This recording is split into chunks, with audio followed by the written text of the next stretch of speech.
रूपाति त्रिविंद संयुक्तम। बोलिए आचार्य सिद्ध संत तारन लाचार्य जी महाराज की जय हो, जय हो। कौन से नंबर की गाथा चल रही थी? 135। चलिए 135 नंबर की गाथा। क्या विषय चल रहा है? परिस्थिति रमण परदारा। आचार्य तारण स्वामी कह रहे हैं कि ये संसारी जीव अनंत संसार में परिभ्रमण करता हुआ क्या हुआ? कुछ नहीं हुआ। ये संसारी जीव अनंत संसार में परिभ्रमण करता हुआ भैया पर्याय में रमण करने की भावना भाषा। तो पर स्त्री रतों का भाव है, पर स्त्री सेवन की भावना करता भैया, नाना प्रकार के प्रपंच को करने में रत रहता है। ममता के अशुद्ध भाव से भैया पर की ही भावना पाता है और आलाप पूर्णते भैया क्या बोल रहा है? कपट भरे भाव करता भैया, कपट भरी भाषा बोलता। ऐसा जीव आब्रह्म की कूढ़ भावना से युक्त रहता भैया। सुबह इन गाथाओं को वांचन हो गया था, रिपीट कर रहा है अपन। आब्रह्म की कूढ़ भावना, कूढ़ मतलब कपट की भावना से आब्रह्म में रत रहता है। मन वचनस क्रियते, मन से वचन से और क्रिया से इन्हीं में रत है भैया। संसारी जीव की बात चल रही है भैया। क्या कह रहे हैं भैया? पर स्त्री सेवन का विषय चल रहा है। और आचार्य तारण स्वामी का कहना है कि अज्ञानी संसारी जीव प्रपंच के भाव सहित ममता की भावना भाते हुए कूढ़ शब्द बोलता है, मिथ्या विचार आचार करता भैया। आप ब्रह्म की गूढ़ भावना से संयुक्त होके मन वचन काय से उन्हीं का विचार करता है, मन वचन काय से उन्हीं की क्रिया करता है। और ते नरा व्रत हीनस, वो नर व्रतों से हीन है। संसार दुख दारुणम, और संसार के दुखों को ही सहन करने वाला है। यहाँ तक अपनी चर्चा हो गई थी। अगली गाथा भी अपन ने वांछन में ले ली थी भैया। कसायम जैन विकाहस, देखो भैया, कसाय भाव सहित जो जीव विकथा में रत है, काय की विकथा करते हैं? चक्रवर्ती पद की। कि देखो चक्रवर्ती का कितना वैभव है, कितनी रानियां हैं, कितनी भोग विलास है। इंद्र की कितनी संपदा है, इंद्र के कितने भोग है। नराधिपा अर्थात महाराजा, राजा आदि, नगर का जो श्रेष्ठ राजा आदि है, धनिक आदि है, उनका वैभव कितना भैया, उनके भोग कितने, इन सबकी कामना करता है भैया, इनकी विकथा करता है। भावनाम तत्र दृष्टते, इन्हीं पदों को प्राप्त करने की भावना भाता है, इन पे दृष्टि रखता है भैया। पर दारा रतो नरा, वो जीव काय का सेवन कर रहा है? पर स्त्री रमण, सिर्फ कथा करने से। ये बात समझ में आई कि नहीं है? सेवन नहीं कर रहा, सिर्फ ये विचार कर रहा है कि मैं चक्रवर्ती हो जाता, विचार कर रहा है कि मुझे इंद्र पद मिल जाता, विचार कर रहा है कि मैं महाराजा हो जाता या मैं नगर का श्रेष्ठी हो जाता, तो ये सारे विलास मेरे होते। सिर्फ ऐसी कथा करने से, अपन 4 लोग बैठ के कथा करते ना कि उसने ये खाया, उसने ये पिया, उसने क्या बोलते हैं ये ड्रेस पहनी, इसी तरीके से कि जो आपस में जो बी कथा हो रही है, इस बी कथा से उसे काय का दोष लग रहा है? परिस्थिति। देखो धर्म कितना सूक्ष्म है। देखो देखो अनादिकाल से मेरा जीव धर्म को स्थूल मानता रहा। पकड़ो इस बात को अच्छे से सुनो तुम, बहुत अच्छे।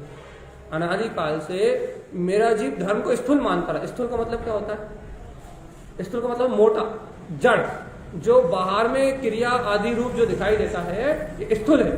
जो शरीर से क्रिया रूप दिखाई देता है, बाहर से क्रिया रूप पकड़ में आता है, विचार रूप पकड़ में आता है, ये जो क्रिया रूप पकड़ में आता है ना, ये स्थूल को धर्म मानता रहा है। जीव की बुद्धि काय को पकड़ती रही भैया? क्रिया को।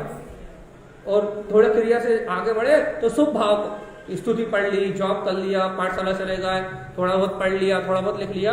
अनादिकाल से अपन ने या तो जड़ शरीर से व्रत उपास आदि को पकड़ा, मंदिर आ गए, दर्शन कर लिए।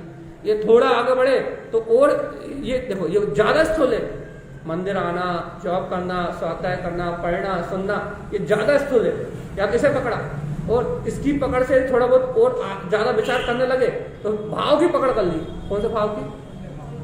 नमकार मत पढ़ना है भैया, हमारे भाव तो सुबह मंदिर में आने के भाव हो रहे हैं, आहार कराने के भाव हो रहे हैं, सोलह करने के भाव हो रहे हैं।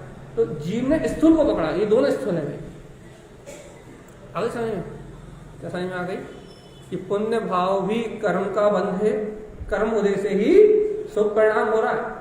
और जो शरीर का मन वचन का भाव तो स्थूल है ही, एक कहने रूप भाव तो स्थूल है ही। तो क्या पकड़ा? या तो बाहर का क्रिया रूप स्थूल पकड़ा, या तो पुण्य रूप भाव रूप पुण्य भाव की क्रिया रूप स्थूल पकड़ा। कभी सूक्ष्म पकड़ा ही नहीं भैया। सूक्ष्म क्या है भैया?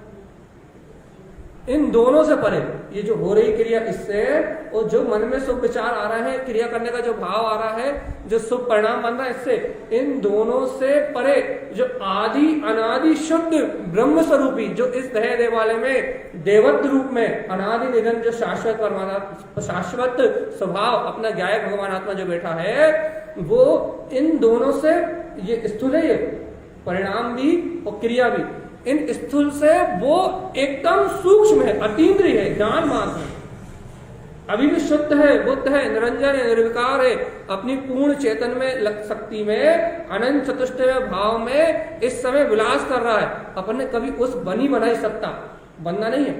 मुझे भगवान बनना है क्या? बनना है क्या?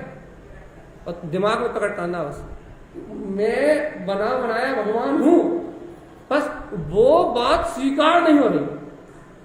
अब वो सत्य स्वीकार नहीं हो रहा, इसलिए नाना प्रकार के द्वंद्व हैं कि ये कर लो, ये कर लो, ये कर लो, ऐसे हो जाएगा, ऐसे हो जाएगा, ऐसे हो जाएगा। तो क्या हो रहा है?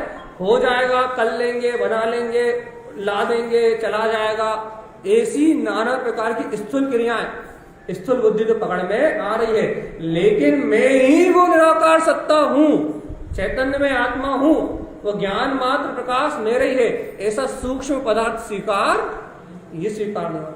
और ये स्वीकार हो जाएगा ना, अपने आप सारी मान्यताएं खत्म हो जाएंगी, अपने आप झनझना। सब जगह का रुचि, सब जगह का रुझान, सब जगह का उपयोग जाना अपने आप छूट जाएगा, एक क्षण में छूट जाएगा। यदि अपने अंतर में विद्यमान अनंत चतुष्टय का धारी, वो निरावरण जो निराकार जो चेतन लक्षण में परमात्मा है, वो इस समय बना बनाया ध्रुव है, अटल है, अचल है, और अनादि से जो निरोध में था वो इस समय मुझ में है, और वो इस समय सिद्धालय में है। एक समान लक्षण गुण वाला वो वीतराग परमात्मा इस समय बना बनाया पूर्ण वीतराग तत्व इस देह देवालय में विद्यमान है। जिस दिन उस सूक्ष्म को पकड़ लोगे अर्थात स्वीकार कर लोगे, उस दिन उसकी वंदना प्रारंभ हो जाएगी और दुनिया की वंदना अपने आप छूट जाएगी। लेकिन अपन क्या कर रहे हैं? स्थूल को पकड़, स्थूल जो आंखों से दिखता है उसे सत्य मानते हैं, जो कानों से सुनाई देता है उसे सत्य मानते हैं, लेकिन जो दिखता नहीं है, जो सुनाई देता है उसे अपन नहीं मानते।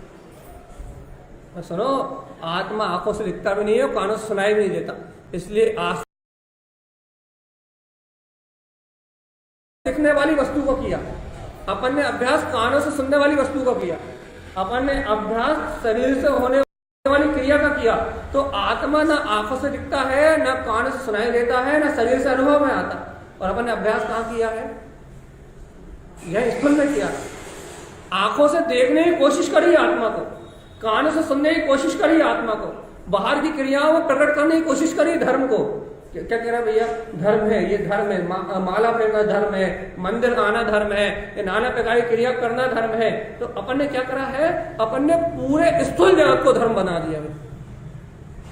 परिभाषा क्या? वस्तु स्वभाव धम्मो, यही ना, चेतना लक्षण धम्मो, चारित्रम खलु धम्मो, परिभाषा यही ना। परिभाषा कह रही है कि यथार्थ तेरी चेतन वस्तु, तेरा ज्ञान दर्शन में स्वभाव तेरा धर्म है। अपन क्या कह रहा है? मंदिर आना धर्म। इस कारण द्वंद हो रहा है। क्या हो रहा है? अपनी दृष्टि अपने स्वभाव को स्वीकार न करके, द्रव्य स्वभाव को स्वीकार न करके पर पर्याय में रत कर रही है। और तारण स्वामी कह रहा है, आब्रह्म की गूढ़ भावना में, मन वचन काय की विचलितता में भैया क्या करना, क्या संसार आदि की भावना करना, ये पराई स्त्री का सेवन है। और जो जीव ऐसे परभाव में लगा रहता है भैया, चक्रवर्ती की चर्चा करते हैं, चक्रवर्ती का वैभव कितना, इंद्रों का वैभव कितना, क्या बोलते हैं, राजा महाराजाओं का, सेठों का वैभव कितना, इनकी चर्चा भी जो करता है भैया, इनके वैभव की ओर जिसका आकर्षण है, आकर्षण किसका होगा भैया, जो उन्हें सुखरूप मानेगा, जो उन्हें कल्याण का साधन मानेगा, जिसे ऐसा लगेगा भैया ये भोग ही सर्व सुख प्रदान करने वाले हैं, जिसे उन भोगों में सुख पना लगेगा, वो क्या करेगा, उनकी चर्चा करेगा, उनकी चर्चा में आनंद लेगा।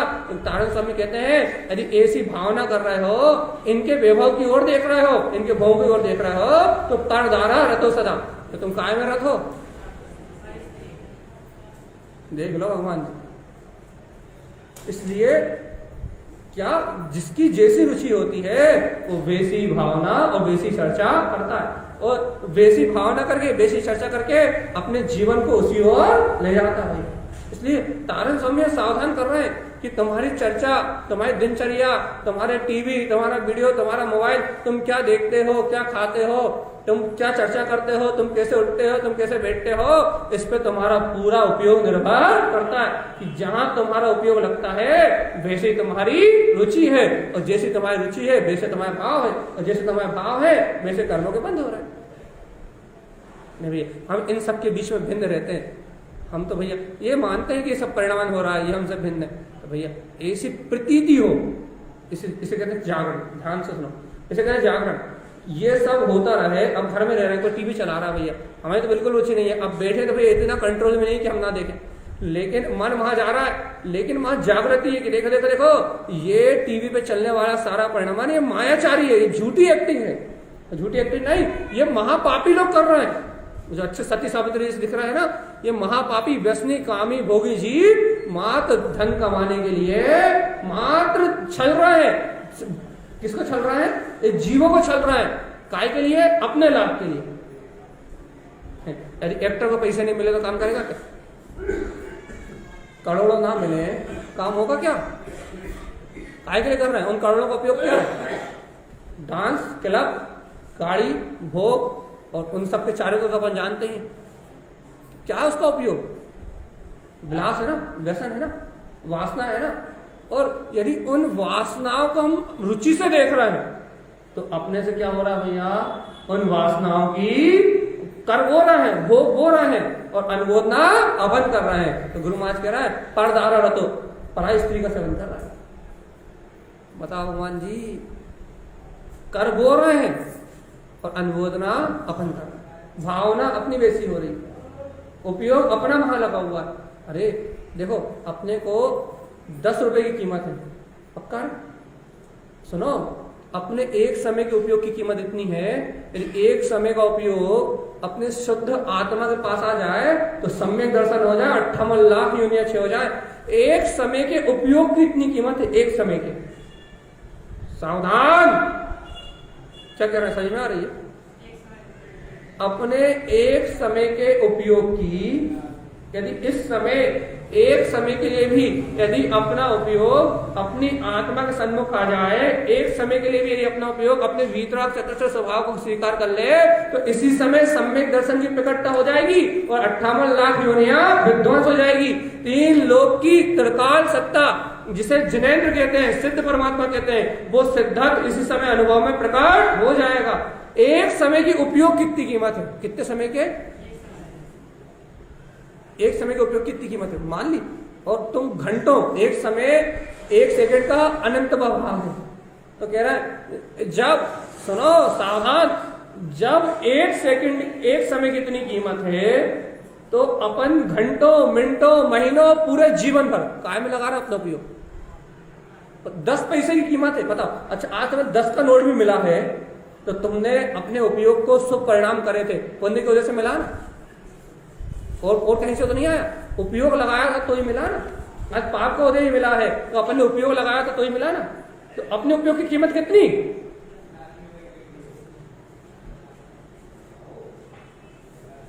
और भैया सोचो तो, जिस उपयोग से करोड़ों मिलते हैं, जिस उपयोग से नर्क मिलता है और जिस उपयोग से मुक्ति मिलती है, उस उपयोग की कीमत कितनी? सर्वबहुमूल्य वो उपयोग है, लेकिन अपन उस उपयोग को महत्वपूर्ण ना मान के, उस उपयोग का सदुपयोग ना करके कहीं धन में लगा रहा है, कहीं पुत्र में लगा रहा है, कहीं परिवार में लगा रहा है, कहीं इंद्रिय विषय वासना में लगा रहा है। उस उपयोग की वैल्यू अपने पास, हम तो फालतू में मन नहीं लग रहा, तो क्या करो, टीवी चला लो, व्यर्थ चर्चा कर लो, व्यर्थ फोन लगा लो, व्यर्थ मोबाइल चला लो, व्यर्थ 4 लोग बैठ के गप्पे मार लो। भैया व्यर्थ गप्पे मारने के यदि 1000 रुपए लगते तो देते क्या? तो 1000 रुपए बचा लोगे भैया, बहुत कीमती है। लेकिन ये उपयोग तो 1000 नहीं, पूरी दुनिया की संपदा भी बेच दी जाए, तीनों लोगों का वैभव भी बेच दिया जाए, तो एक समय के उपयोग को खरीदा नहीं जा सकता। चक्रवर्ती 6 खंड का साम्राज्य बेच दे तो सम्यक दर्शन में प्राप्त नहीं कर सकता। इतना बहुमूल्य उपयोग है, और अपन इसे कहां लगा रहे हैं? जाओ मोक्ष। कीमत, जिसकी कीमत है उसका पता नहीं, जिससे है सबकी कीमत उसकी खबर नहीं है। जड़ मोह में है गाफिल, खुद की खबर कब आएगी?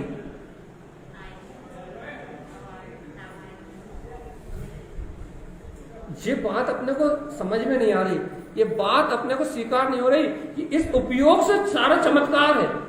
इस चैतन्य चमत्कार, ये उपयोग, ये जैसा चाहता है वैसा करके दिखाता है। शुभ भाव करे तो पुण्य मिलता है, अशुभ भाव करे तो नरक निबोध मिलता है, और यदि यही उपयोग स्वरूप को स्वीकार करे तो मुक्ति मिलती है, जिनेन्द्र सा पद मिलता है, तीनों लोगों का साम्राज्य मिलता है, जिनेन्द्र हो जाता है। अरे अरिहंत सिद्ध आचार्य उपाध्याय साधु 5 पद इस उपयोग की ही शक्ति से प्रकट होते हैं भैया।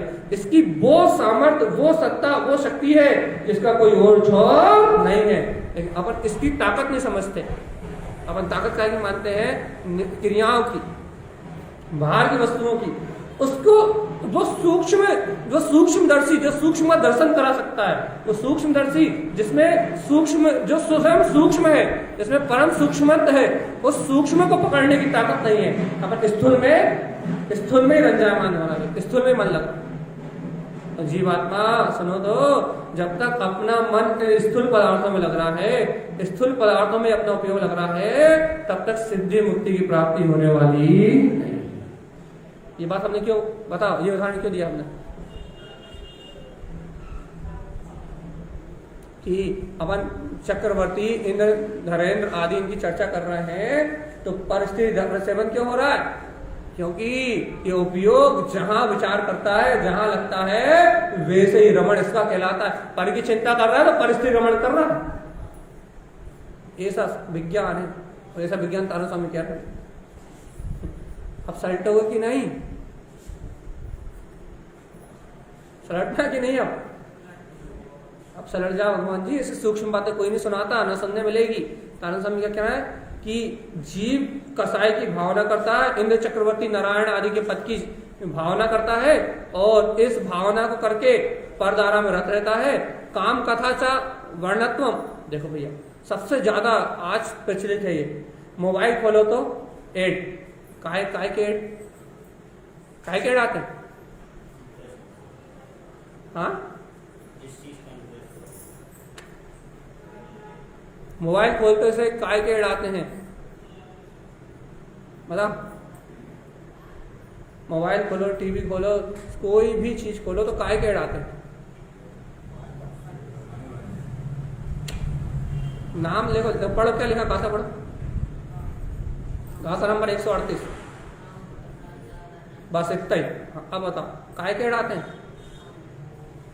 भो इस साबुन से ना होते ऐसे सुंदर, वो आधे आधे कपड़े वाली बाई है, सारे एड इन्हीं के। टीवी खोल लो, मोबाइल खोल लो, वीडियो खोल लो, कुछ भी खोल लो, सारे एडों में सिर्फ काम खाता है, इसके अलावा कुछ नहीं। कोई सा भी खोल लो आप, कोई भी फोन, कुछ भी, आप कुछ भी सुन रहे हो, यूट्यूब हो, चाहे फेसबुक हो, चाहे क्या बोलते हैं इंस्टाग्राम हो, चाहे शेयर चैट हो, आप कुछ भी खोलो, एड में एक ही चीज है, काम कथा, बस, और कुछ नहीं। और ये आज के बच्चों के संस्कार ऐसे क्यों हैं? क्योंकि टोटल उन्हें यही पिलाया जा रहा है। इतने से बच्चों को भी सिर्फ वही अच्छा लगता है। तो क्या कह रहा है? जीव क्या करता है, काम कथा च वर्णत्व, बहुत विशेषता से, वर्णत्व मतलब उनके रूप रंग का, सुंदरता का, अंग उपांग का, उनके विशेष विशेष लक्षणों का, उनका सहकार करके टीवी मोबाइल आदि में देख के या उनकी चर्चा करके काम कथा का रस लेता है। हम तो नहीं लेते, हमें तो बहुत बुरे लगते हैं। अब वो तो सबको पता है किसको क्या लगते हैं, अच्छे या बुरे। लेकिन क्या कह रहा है, काम कथा अच्छा वर्णत, उन्हीं का रस लेने में डूबा है भाई, सुबह से लेकर शाम तक, उसके अलावा और कोई रस है ही नहीं। सुबह से लेकर शाम तक मात स्त्री कथा, काम कथा, भोगों की कथा के अलावा कोई काम है ही नहीं भैया। और बचनम आलाप रंजनम, और क्या करता है, ऐसे वचन का आलाप करके, मतलब ऐसी चर्चा करके उनमें रंजामन होता, प्रसन्न होता, प्रसन्नता होती ही नहीं होती, तो ऐसे वचनों को के अंतर से रंजायमान होता है, बहुत प्रसन्न होता है। ते नरा दुख सहनते, क्या करेगा वो, हाँ लिखा है, नरा मतलब नर दुखों को सहन करेगा। वो नर अनंत दुखों को सहन करेगा, अनंत अनंत दुखों को सहेगा सिर्फ भाव करने से, कथा करने से। अभी तो कुछ विचार शरीर से नहीं किया, शरीर से करेगा तो वो तो जाएगा ही, लेकिन सिर्फ कथा करने से, अभी कथा की बात चली है, उनकी कथा करने से, वर्ण विशेषताओं से कहने से, वचनों से उनका आलाप करने से, उनकी चर्चा करके प्रसन्न होने से वो नर दुखों को सहन करता है। वो परदारा रतो सदा, क्या पराई स्त्री का सेवन करने में सदा रत रहता है, विचारों से, चर्चा से। अभी सिर्फ चर्चा कर रहा है, कैटरीना कैसी लगती है, अब हमारे जमाने की हीरो यही थी, हीरोइन। अब नए जमाने की पता नहीं कौन सी, कौन है नए जमाने की, कौन है इस जमाने की, कौन है, हाँ आलिया भट्ट हो या वो कोई सी भी खट हो लेकिन अभी क्या कह रहा है, ते नरा दुख सहनते, वो इनकी चर्चा करके वो जीव दुखों को सहन करता है। पर दारा रतो सदा, हमेशा पराई स्त्री के सेवन में, पर स्त्री को आकर्षण करने में उसका पूरा जीवन इसमें ही जा रहा है।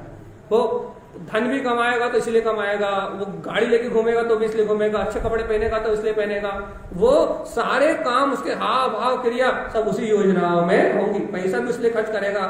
वो उसका पूरा प्रयोजन, उस जीव का पूरा प्रयोजन काम सेवन ही है। उसका पूरा धनार्जन इसलिए, उसकी सारी चापलूसी इसलिए, वो समाज के सामने अच्छा बन के रहता है, वो भी इसलिए है कि लोग उससे आकर्षित हो। तो उसका सारा व्यवहार काय के लिए है, काम कथा के लिए भैया। इसलिए वो जीव अनेक दुखों को सहन करेगा भाई।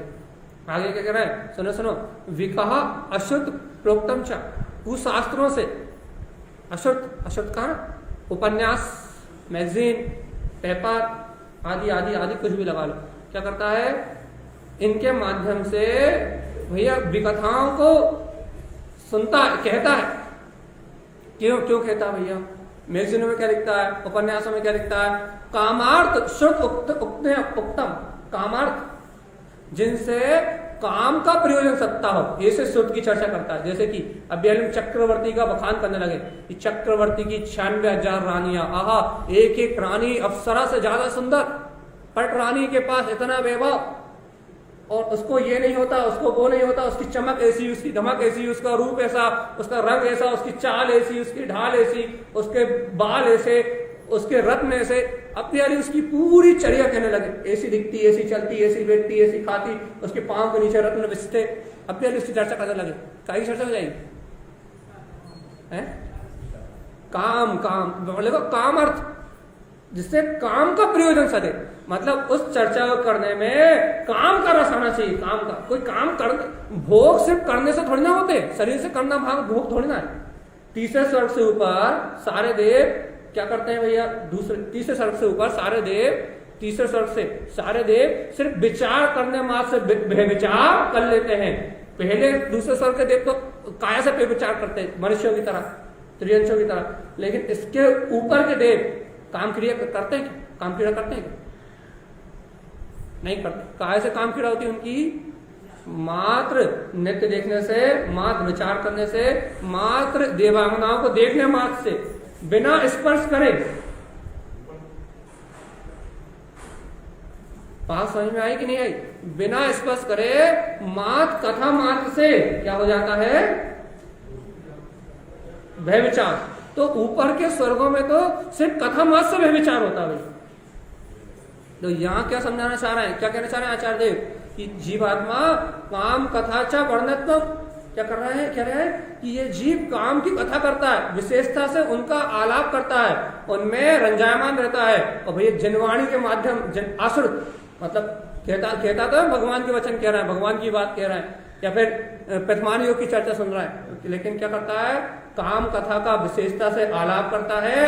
और भैया वो जीव क्या करेगा भैया, काम के अर्थ से सुत को कहता है, श्रुतम अन्यान में मूढ़ा। देखो भैया क्या कह रहा है, शुद्ध मतलब होता है जनवाणी, क्या कह रहा है, अन्यान में मूढ़ा। जनवाणी क्या कह रही है, ये अज्ञान में मूढ़ है। अशुद्ध की चर्चा कर रहा है, काम खत्म में रस ले रहा है, तो जनवाणी क्या कह रही है, ये अज्ञानी है, अज्ञान में हो रहा है, मूढ़ है। व्रत खंडम दारा रंजितम, ये पर दारा में रंजित होके, पराई स्त्री के सेवन में रंजित होके अपने समस्त व्रतों का खंडन करने वाला है। जैसे ब्रह्मचर्य आदि व्रत, प्रतिमाएं आदि उत्पन्न होने वाले नहीं है, ये आवृत्ति श्रावक भी नहीं हो सकता। आई बात समझ में कि नहीं? यदि पराई स्त्री की चर्चा है, काम सेवन के लिए दिन रात आतुर है, इसी के लिए अपना उपयोग लगता है, तो क्या कह रहा है, क्या सारे व्रतों से व्रत खंडम क्या होगा, व्रतों का नाश हो जाएगा भैया, सारे व्रतों का नाश हो जाएगा। और व्रतों का नाश हो जाएगा तो भैया ये जीव दुर्गति में ही जाएगा। भैया देखो ये गाथाएं सावधान करने के लिए है। यदि हमारे जीवन में ऐसे परिणाम है तो हम जिनवाणी का अध्ययन करके अपने जीवन से इन परिणामों को क्या करें, कम से कम परिणाम आए तो कम से कम हम विरक्ति का चिंतन करें, कम से कम भेद ज्ञान करें, तत्व निर्णय करें, और सर्वज्ञ की पंच परमेष्टि की शरण में जाके, यह प्रभु इस पंचम निकृष्ट काल में जन्म हुआ है, जहाँ चारों तरफ काम सेवन का ही संयोग है, जहाँ चारों तरफ ऐसा ही वातावरण है, लेकिन हे परमात्मा मेरे जीवन में सम्यक का उदय हो, मेरे मन से इन विकार भावों का अंत हो। कम से कम ऐसी भावना तो जैसे ही ये विकार दिखाई दे वैसे ही तुरंत करनी चाहिए। आए कि नहीं समझ में, कहा है समझ में, बता दो, कोई नहीं बताएगा, बताओ क्या समझ में।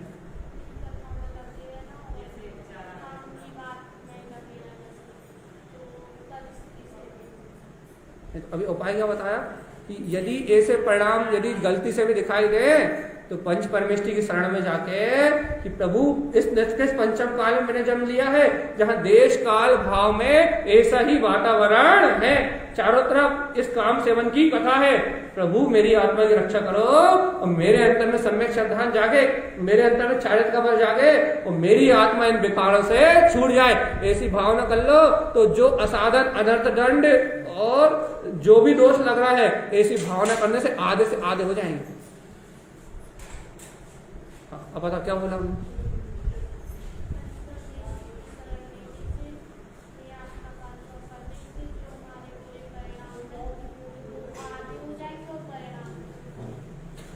जो दोष लग गए, मान लो अभी विचार आ रहा है, अभी वाले जो दोष लग गए, जैसे ही आप प्रायश्चित का भाव करोगे तो आधे से आधे रह जाएंगे, आधे नहीं आधे से आधे, तो बिल्कुल मान लो 2-3%, 5% रह जाएंगे वो, और क्या होगा, उनका ज्यादा दोष भी अपने जीवन में नहीं लगेगा, और पंच परमेष्टि की शरण में आने से वो वीतराग धर्म में आचरण करने की भावना से अपने हृदय की विशुद्धि पवित्रता ही बढ़ेगी और अपना जीव दुर्गति जाने से बच जाएगा। ये बहुत बड़ा विज्ञान है। यदि ये विज्ञान पकड़ में आ गया तो 90% किए हुए पाप, बहुत अच्छे सुन, तुम्हारे काम कीजिए, 90% किए हुए पाप आप अपने दिन में 1 घंटे 2 घंटे में जो 90% किए हुए पाप है ना, वो तो आप यहीं बैठे बैठे अभी के अभी खत्म कर सकते हैं। आई बात समझ में कि नहीं है?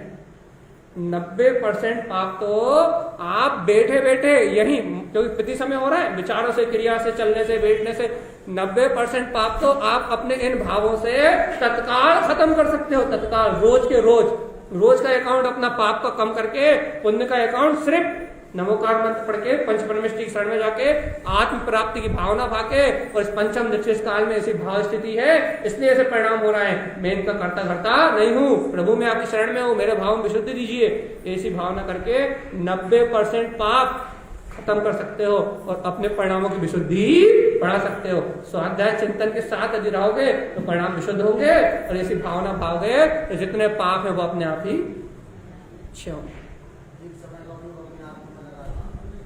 बहुत हमने आपको पहले उदाहरण दिया, ये उपयोग इतना कीमती है, यदि एक समय भी लग जाएगा तो 58 लाख योनियां विध्वंस हो जाएंगी।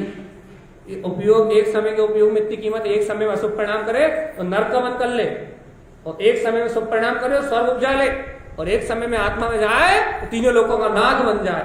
इतनी ताकत इस उपयोग में है, लेकिन अपन इसका उपयोग नहीं कर रहा है, पर में लगे हुए हैं तो पागल हो रहा है, पर अंतर चले जाएंगे तो 3 लोग के नाथ हो जाएंगे।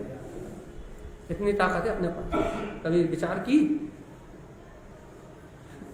टाइम कहाँ भैया, मोड़ा मोड़ी, लड़के बच्चे और क्या कहते हैं, घर दुकान मकान परिवार, इंद्रिय विषय भोग विषय वासनाएं और समाज संप्रदाय रिश्तेदार, इनसे फुर्सत मिले तो आत्मा की बात का विचार करे। और टाइम कहाँ भैया जी, क्या देख लो भैया, सुन लो, तारण स्वामी सुना रहा है शायद परिणाम जस विचलनते। क्या होता भैया, इन पराई स्त्रियों का चिंतन करने से, अज्ञान में विकता आदि का चिंतन करने से क्या होता, परिणाम जस विचलनते। भाई हमारे परिणाम तो विचलित ही बने रहते हैं। अब तुम मोबाइल टीवी चलाओगे तो क्या तुम्हें क्या जनवाणी सुनाई देगी क्या? अब तुम दिन भर इसकी चुगली उसकी चुगली यहां वहां करोगे, इसकी मोड़ी की चर्चा, वो कैसी दिख रही है, वो क्या पहन रहा है, वो क्या खा रहा है, दिन भर तुम इन्हीं को देखोगे, पर को देखोगे, परी की ओर उपयोग लगाओगे तो क्या तुम्हें भगवान आत्मा बनने के परिणाम चलेंगे? भैया जब तुम जैसी संगत में रहोगे वैसी रंगत तो आएगी ना। तो क्या कह रहा है, तब तुम क्या बोलते हैं, कुधर्मियों के, विधर्मियों के, अज्ञानियों के बीच में, व्यसनियों के बीच में, कामियों के बीच में, भोगियों के बीच में रहोगे और भोग काम की कथा ही दिन पर आज सुनोगे तो परिणाम जस विचलित है। तो भाई ऐसे परिणाम आएंगे तो परिणामों में विचलितपना तो आएगा, उन भोगों को प्राप्त करने की लालसा तो होगी, परिणाम तो विचलित होंगे। परधारा का चिंतन करोगे तो परिणामों में विचलितपना तो आएगा और परिणाम तो विचलित होंगे ही। और 2 कारण परिणाम विचलित होने के, एक तो इनकी चर्चा करने का और एक अनादिकाल के संस्कार। अनादिकाल के संस्कार भी इस ओर खींचेंगे और भैया क्या करेंगे, अपन ने ये सब देख रहा है तो संयोग निमित्त ये बन जाएगा संयोग, और अनादिकाल के संस्कार निकल के बाहर आ जाएंगे। क्या होगा, परिणाम जस विचलनते। तो फिर क्या होगा, यदि विचलित परिणाम आएंगे तो क्या होगा, विभ्रम रूप चिंतना। तो काय का चिंतन होगा भैया, आत्मा का। जब परिणाम विचलित होंगे भोगों के लिए, काम के लिए, विषयों के लिए, कसाय के लिए, जब काम के लिए परिणाम विचलित होंगे तो काय का चिंतन चलेगा, विभ्रम, आत्मा से विपरीत विभ्रम भाव का चिंतन चलेगा, पर भाव को, भोगों को जुटाने का चिंतन चलेगा, पर्याय को, भोगों को, काम विषय भावों को इकट्ठा करने का चिंतन चलेगा भैया, विभ्रम भाव चलेंगे, आत्मा में स्थिरता के भाव चलने वाले नहीं है। और आचार्य तारण स्वामी देखो क्या कह रहा है, आलापम शुद्ध आनंदम। देखो भैया विका परदारा सेवनम, देखो क्या कह रहा है, देखो भैया चर्चा कर रहे हो जिनवाणी की, आलापम शुद्ध आनंदम, यहाँ बात सुन रहा है जिनवाणी की, पर आनंद ले रहा है काय में, विका परदारा सेवनम, बातें करता है जिनवाणी की और आनंद लेता है विकथा में और पराई स्त्री के सेवन में। ऐसे बहुत सारे पंडित देखे जो करते हैं काय की बात, जिनवाणी की, और बाहर निकलो तो 4 लोगों के बीच में बैठ के गप्पे, और देखो तो स्त्री पर स्त्री पे नजर।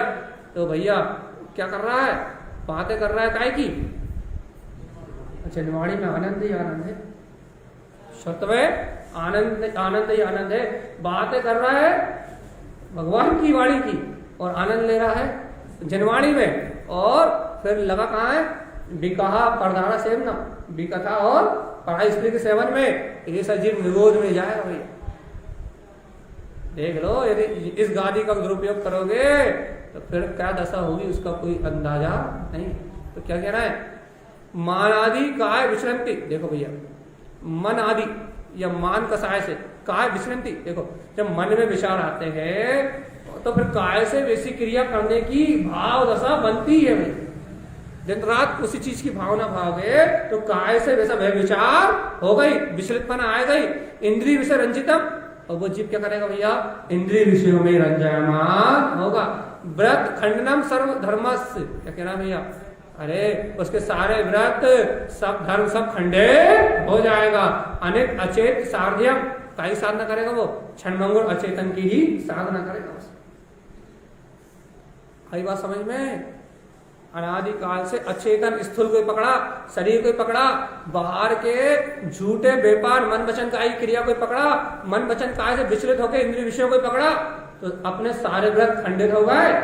और अनेक अचेत की साधना में क्षणभंगुर इंद्रिय विषय भोगों को सुखी मान के, इनमें सुख मान के, इनकी साधना में पूरा जीवन ही नष्ट हो गया।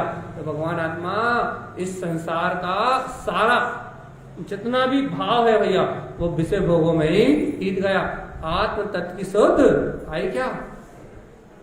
केवल ज्ञान में अपने अनंत तत्व की शुद्ध आई क्या? कभी उस शुद्ध धर्म की प्रभावना को पकड़ पाए क्या? शुद्ध धर्म की प्रभावना वो होती है जहां अहंकार नष्ट हो जाए, जहां मैं करता हूं का भाव नष्ट हो जाए, जहां सर्वत्र वाणी की प्रभावना पे ध्यान हो भैया बस। और ये भाई जिन भगवान की वाणी में आनंद ले रहा है, आलाप कर रहा है, सुन रहा है, लेकिन भैया रत है मान में, कसाय में, परधारा में, उसके सेवन करने में लगे भैया, उनके सब व्रत खंड हो जाएंगे, धर्म का समूल नाश हो जाएगा, और अचेतन की साधना कर रहे हैं। देखो विषय रंजितम जैन, इंद्रिय विषयों में जो रंजित है, काय में विषय मतलब इंद्रिय विषय, इंद्रियों के 27 विषय होते हैं, इंद्रियों के विषयों में जो रंजायमान है, 27 विषय इंद्रिय के याद है? बताना यार, अरे 2-4 ही बता दो, समझ जाएंगे 27 याद है।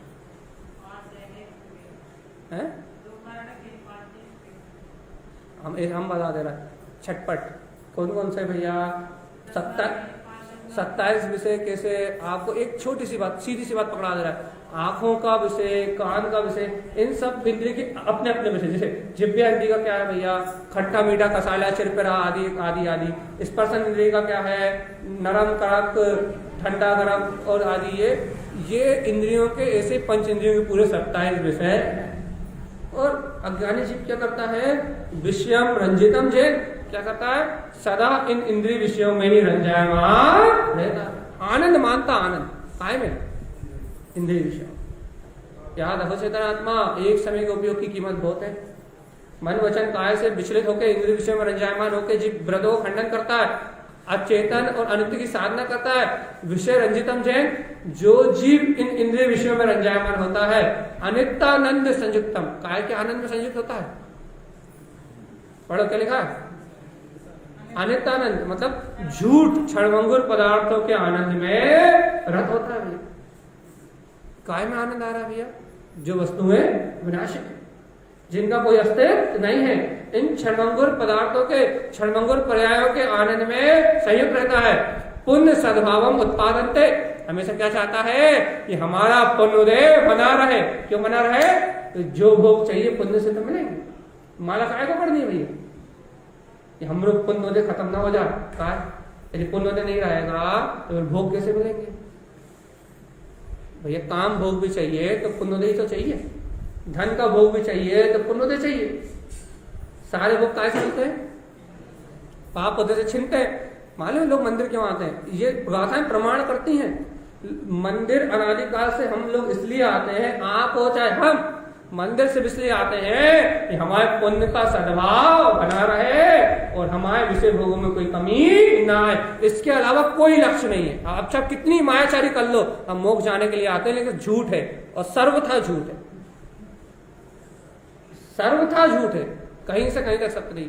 भैया हम ऐसी भावना लेके तो नहीं आते, तुम्हें कितो भेद ज्ञान होते है, तुम्हें कितो तत्व निर्णय है, तुमने कितो स्वाध्याय करो, कच्छु नहीं, 0/0। तो वो ही लक्ष्य है और कच्छु नहीं।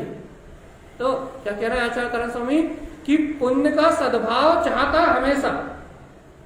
मंदिर इसलिए आता है, इसलिए भैया 2000 सागर के 10 पर्याय में जितने बार नर्क नहीं गया उससे डबल बार स्वर्ग गया। क्यों? क्योंकि पुण्य को माना धर्म और पाप को माना अधर्म। इस कारण इसकी गाड़ी पुण्य पाप में अटकी रही।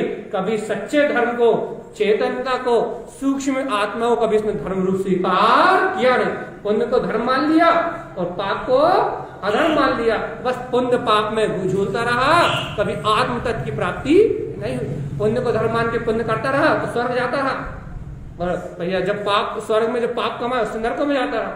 बस ये पुण्य पाप से स्वर्ग नरक और गतियों भटकता रहा। लेकिन इन स्थूल पुण्य पाप कर्म के बीच में कभी से अपने निराकार चेतन में वीतराग तत्व की शुद्ध नहीं आई। चेतन लक्षण में ज्ञाता निष्ठा स्वभाव की शुद्ध, मैं ज्ञान दर्शन में आत्मा हूं ऐसे ज्ञानानंद स्वभाव की शुद्ध आई क्या? ए भगवान जी पता लगा क्या? मैं जीता जागता चैतन्य तत्व भगवान आत्मा हूं और ऐसा मुर्दा है, लगा क्या ऐसा? कहां लगा भगवान जी? वो शेर को हिरण को मुंह में दबा के तेल बुला था। महावीर का होने वाला जीव 10 भाव पहले क्या शेर को मुंह में दबाया था, तब उसे लगा था इसके अंदर जो था कहां गया, तो उसका मांस खाना तो छूट ही गया था, अवक्ष खाना भी छूट गया था। शेर की पर्याय में बेचारा संयमी हो गया था। लेकिन अपन तो हंसते। संयम लेने योग पर्याय को धारण करके ना सम्यक के काम के और न संयम के काम के। उसे एक बार जिज्ञासा हुई थी कि कहां गया इसके अंदर जो था वो, तो वहां सम्यक दर्शन ले आया था। और अपने को भाड़ में गई आत्मा, भाड़ में गई शुद्धात्मा। गुरु महाराज चिल्ला रहा है, उनको तो काम ही है। अपन तो खाओ पियो ईश्वर, सही तो है। और क्या 16 कर लो, थोड़ी 16 वाली बाई बन जाओ और थोड़े बहुत और क्रिया कर लो, बस हो गया काम। निकल गए दिन और रात, ना भेद ज्ञान, ना तत्व निर्णय, ना वस्तु स्वरूप, ना चिंतन। बहुत पुण्य मिलता, हम माना नहीं कर रहे, पुण्य कमा रहे हो, लेकिन वो पुण्य कोई काम का नहीं है। स्वर्ग से ज्यादा कुछ मिलने वाला नहीं, अपने लिए कुछ नहीं मिलेगा, आत्मा के लिए कुछ नहीं मिलेगा। वो पुण्य मात्र स्वर्ग तक ले जाएगा और वापिस देव एक इंद्री भया, ये गति है। तो भिन्नता भाषित हो तो रुचि बताती कि भिन्नता नहीं है। क्या कह रहा है? तो धर्म नहीं मान रहे तो भिन्नता भी तो नहीं है। मत मानो गलती। हम कह रहे हैं ना, एक तो गलती करो ऊपर से तो स्वीकार ना करो, इसे कहते पक्ष। हो जाए नहीं, हुई नहीं ना, होएगी। तो यही तो कह रहा है, मान्यता तोड़ोगे तब होएगी। हमें क्या मतलब, चलो हमारा तो फायदा है, एक फ्री का काम वाला मिल रहा सब जगह। पुण्य सद्भाव उत्पादन थे, क्या करता है भैया जी? पुण्य का सद्भाव चाहता है हमेशा। दोष देखो देखो देखो लिखा, देखो देखो, दोषम आनंदनम कृतम। क्या करता है भैया? दोषों को आनंद पूर्वक करता है। जो दोष है जिनसे आत्मा का होने वाला नहीं है, दोषों में आनंद मानता है और उन्हें आनंद पूर्वक करता है भैया। पुण्य के सद्भाव को चाहता है, दोषों को आनंद पूर्वक करता है। ऐसा जीव परदारा सेवन कर रहा है भैया। और मिलाओ क्या कह रहा है? एतानी राग संबंधन। देखो देखो देखो भैया, देखो क्या कह रहा है? जो जीव इस प्रकार से राग से संबंध बनाता है, ये सारे संबंध का है क्या? राग के, चाहे शुभ राग हो चाहे अशुभ राग। एतानी राग संबंधम, जीव का जितना भी ये संबंध है, जितना भी है, ये काय से है? राग से है।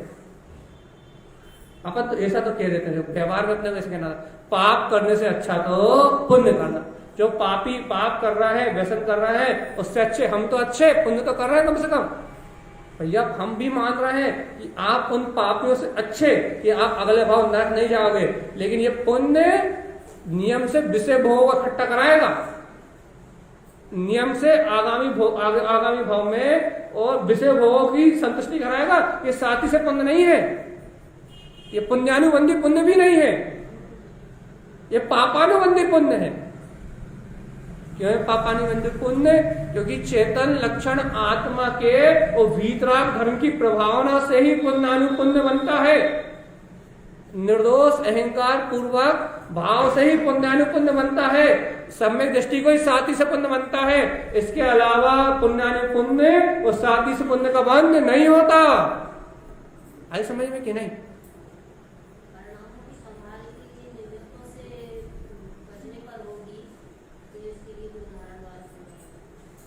परिणामों की संभाल के लिए निमित्तों से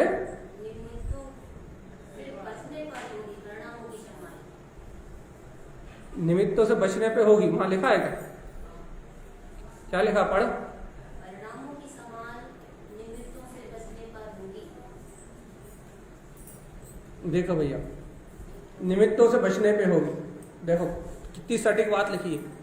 जब तक निमित्तों को कर्ता, धर्ता और भोक्ता यही विचार करेंगे कि इन निमित्तों के कारण हमारे परिणाम बिगड़ते हैं, इन निमित्तों के कारण हमारे परिणाम सुधरते हैं, जब तक निमित्तों को कर्ता मानेंगे, इन निमित्तों को भोक्ता मानेंगे और इन निमित्तों का उपयोग लगा रहेगा, तब तक परिणाम समझ सकते नहीं। क्योंकि जब तक निमित्तों को देखते रहोगे तो निमित्त अधीन परिणाम होते रहेंगे। निमित्त तो तीनों लोगों में ठसाठस भरे। जैसा आपका भाव है वैसा संयोग मिलता है, जैसे कर्म का उदय है वैसे संयोग मिलते हैं।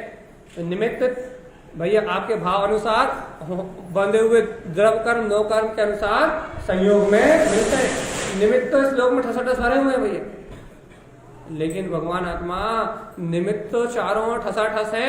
बात तो आपकी दृष्टि की है। यदि आपकी दृष्टि पर्याय दृष्टि है, निमित्ताधीन दृष्टि है, तो उन निमित्ताधीन परिणाम आपके होने लगेंगे। और यदि आपकी दृष्टि उन निमित्तों से भिन्न है, उन निमित्तों को देखने पे नहीं जाती, उन निमित्तों को आप क्या स्वीकार करते हो? ये निमित्त मात्र है, उपादान तो मेरी शक्ति ही है, जाननहार तो मेरा स्वभाव ही है, अनुभव गम्य तो मेरा आत्मा ही है। इन निमित्तों से मेरा कुछ हो सकता नहीं है। जो होने वाले निमित्तों को, होने वाली क्रियाओं को उनसे भिन्न अपने को विचार करते हैं, वो निमित्ताधीन दृष्टि से छूटते हैं। इसके लिए उपादान स्वरूप की दृष्टि प्रकट करनी पड़ेगी। उपादान स्वरूप किसे कहते हैं? त्रिकाली आत्मा ही अपना उपादान स्वरूप है। जो अनादि से था, अनंतता रहेगा, वो त्रिकाली आत्मा ही अपना उपादान है। और वो उपादान मुझ में 3 काल से विद्यमान है। उस उपादान से ही सारे काम होते हैं भैया। यदि आत्मा ने विकार परिणाम नहीं किए होते तो आज ये अशुभ निमित्त अपने को नहीं मिलते। निमित्त तो अपने परिणाम के कारण मिले। आज तुम्हारी सास तुमसे तुम्हारी नहीं बनती, आज तुमने जिस घर में रह रहे हो वो गरीब है या फिर अमीर है, या फिर आज तुम्हारे पड़ोसी अच्छे हैं या बुरे हैं, ये सब कौन ने डिसाइड किया? तुमने जैसे परिणाम करे थे उनका फल। तो उपादान शक्ति तो आत्मा की थी। क्या आत्मा की शक्ति थी? कि आत्मा ने आत्मा को ना जान के विभाव रूप उपादान पर से एकत्र करके जो कर्म बांधे थे उसका परिणाम भुगत रहे। और यदि अभी इस समय वही बुरे पड़ोसी मिल गए तो अब उनसे कले ना करके, उन्हें ना कोस के, उन्हें गाली ना बक के, उनके नाम से दिन रात आत्मोध्याय ना करके, भैया ये निमित्त तो भैया कहां से आया? अपनी गलती से अपने कर्म बांधे थे तो आज सामने खड़ा है। आज कह दो कि ये अपना कुछ नहीं करता, समता भाव रखो, शांत भाव रखो, इसका जो होना है वो निश्चित है। या जिसने अपने साथ गलत किया वो भी अपने कर्मों का फल है। इस निमित्त से दृष्टि हटाओ और समता शांति से देखो कि मैं ज्ञायक तत्व भगवान आत्मा ही हूं। तो सारे दोषों से छूट जाओ। ऐसे कहते हैं कि जिस दिन निमित्त से दृष्टि हटेगी उसी दिन काम सिद्ध होगा। और जब तक निमित्त में दृष्टि रहेगी तब तक काम सिद्ध होने वाले नहीं। तो क्या कह रहा है? एतानी राग संबंधम, जीव का संबंध कहाँ से? राग से। ऊपर परदारा के जितने परिणाम बताए इनसे जीव क्या करता है? अपना राग से संबंध जोड़ता है। और मद, अब 8 मद की चर्चा आने वाली, बहुत शानदार। मद अष्ट रमते सदा, काय में रमता है? 8 प्रकार के मदों। नीचे नाम भी आएंगे, अपन एक की चर्चा करेंगे। ममतम, असत्य, आनंदम। भैया 8 प्रकार के मदों में रमता है। ममतम, असत्य, आनंदम भैया। और ममता भाव में और असत्य परिणामों में क्या बनाता है? आनंद। असत्य मतलब क्या? वैसे तो अपन झूठ कहते हैं, शब्दों से बोला हुआ झूठ, लेकिन असत्य मतलब होता है ये जितना भी दिख रहा है ना, ये क्या है, ये जो जितना दिख रहा है असत्य है। मैं सत्य हूं, असत्य असत्य, क्योंकि ये जो रूप दिख रहा है ये मेरा रूप नहीं है, ये तो पुद्गल है, इसके अंदर वो जीवात्मा है, वो सत्य है। ये तो पर्यायधारा असत्य है, ये तो पुद्गल है, लेकिन अपन इस पुद्गल को अमित रूप देख रहा है, व्यक्ति रूप देख रहा है, जीव रूप देख रहा है, ये सब असत्य है भैया, क्षणभंगुर है।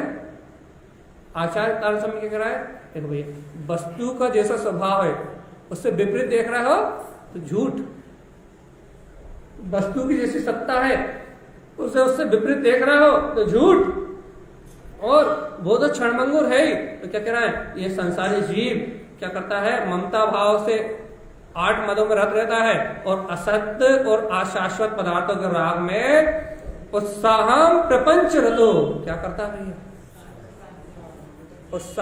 उत्साह पूर्वक इन संसार के प्रपंचों में रत रहता है।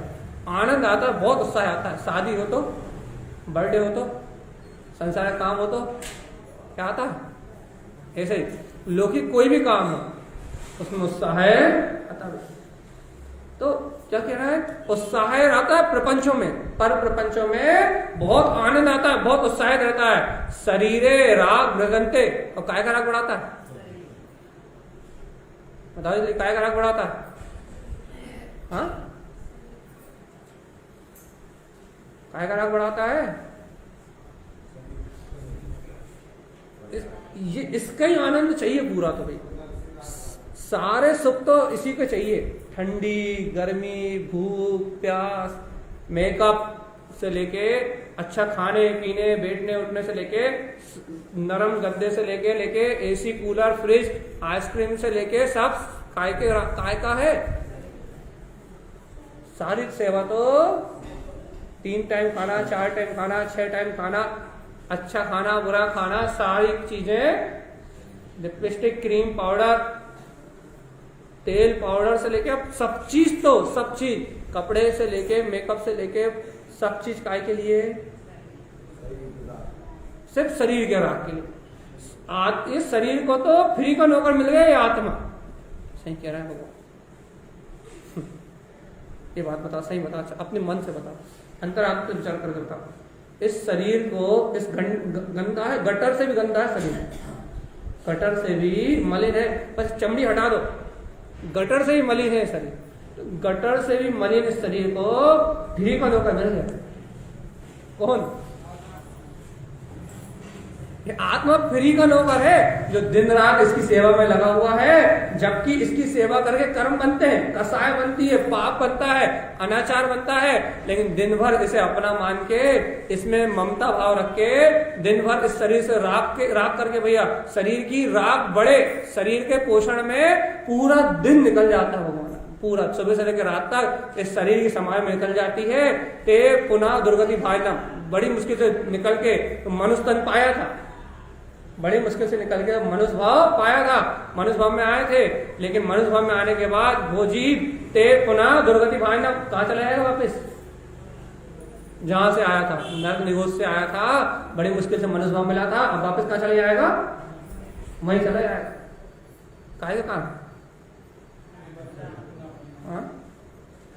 ममत्व भाव का, फ्री का नौकर है ना। आत्मा को क्या तनख्वाह मिलती है, अच्छा बता, शरीर की सेवा करने की क्या तनख्वाह मिलती है आत्मा, हम बता रहे हैं ना, नर्क गति, तिर्यंच गति, 1 इंद्रिय पर्याय, 2 इंद्रिय पर्याय, ये तनख्वाह मिलती है। एक तो नौकरी करो और ऊपर से दुर्गति में जाओ। और जो ज्ञानी पुरुष होते हैं, जो आत्मार्थ जीव होते हैं, वो इस तन को भैया आत्म स्वभाव की साधना, रत्नत्रय की साधना में लगा देते हैं, संयम तप में लगा देते हैं। किसी ने कुछ पूछा, जो समझदार जीव होते हैं, जो आत्मार्थी जीव होते हैं, वो क्या करते हैं, इस तन से, इस जीवन से संयम की साधना करके, सम्यक की साधना करके क्या करते हैं, इस शरीर की नौकरी अर्थात इसके ममता त्याग कर देते हैं और जन्म मरण से छूट जाते। अपन कौन से,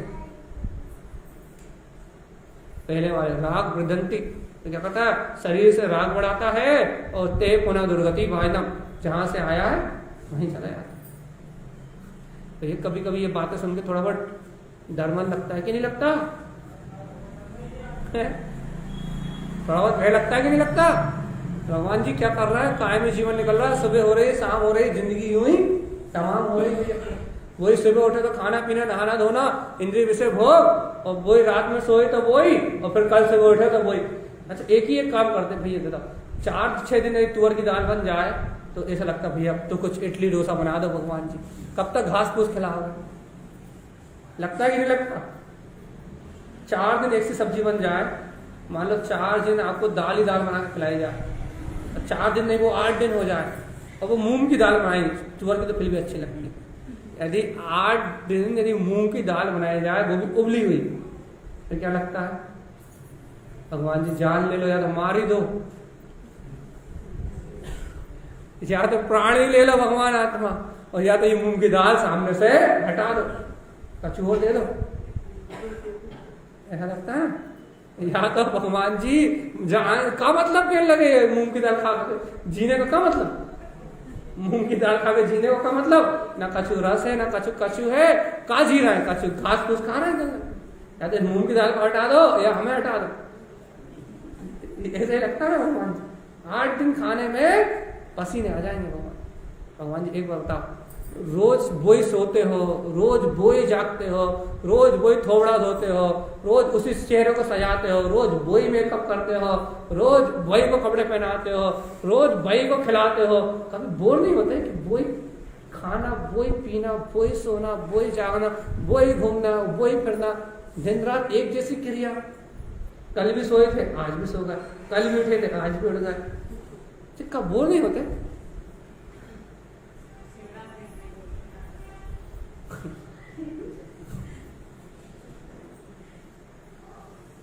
गजब की बात है। दाल से बोर हो जाते हैं, लेकिन शरीर से बोर नहीं होते कभी। एक आध बार इससे तो बोर हो, भगवान क्या है, क्या है, अब इससे भिन्न, इस शरीर आदि से भिन्न, एक आध बार उस आत्मा का अनुभव तो कर लो, वही सोना, वही खाना, वही पीना, इस सब पर्याय परिणमन से भिन्न मैं निराकार चैतन्य तत्व भगवान आत्मा ही हूँ। एक बार इससे भिन्न अपने ज्ञायक पद का अनुभव तो कर लो, तो ये सारी दुविधा अपने आप खत्म हो जाएगी, सारा संसार पर्याय परिभ्रमण भाव मिट जाएगा, और ये आत्मा इस शरीर के अज्ञान राग से, पर के प्रति उत्साह से छूट जाएगा, और सहज मुक्ति का मार्ग प्रकट हो जाएगा। आई समझ में? ऊपर से गई? तो भैया अपन जल्दी से शरीर से बोर हो जाए, और अपने को ये बोध हो जाए कि मैं अशरीरी सिद्ध भगवान, अशरीरी सिद्ध भगवान हूं कि नहीं? अशरीरी सिद्ध भगवान हूं कि नहीं? विश्वास नहीं करो। जल्दी से हमारे शरीर से बोर हो जाए कि भैया ये शरीर अपने काम का नहीं है, ये नश्वर है, मैं तो अशरीरी शाश्वत सिद्ध परमात्मा ही हूँ, वो मेरा चेतन धाम है। एक बार आत्मा की स्मृति आ जाए तो ये 7 व्यसन अपने जीवन से छूट जाएंगे। और भाई कल चलेंगे अपन 8 मदों की ओर। काय की ओर? 8 मद की चर्चा करने के लिए। तो कल सुबह आप आए और अपना अपना मिलान करें कि अपन 8 मद में जी रहा है या 8 मद से छूट चुके हैं। चलिए भैया, जय नमस्तु।